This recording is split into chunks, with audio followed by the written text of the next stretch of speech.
Nakatakdang tumanggap ng parangal mula sa Dato Bago Award 2024 si dating Pangulong Rodrigo Duterte.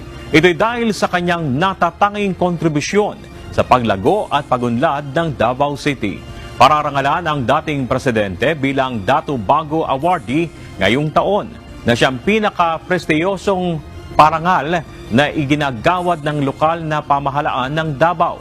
Ang parangal ay ginagawad sa mga nagpakita ng kanilang hindi matatawarang leadership at serbisyo para sa kapakanan ng mga residente sa Davao City.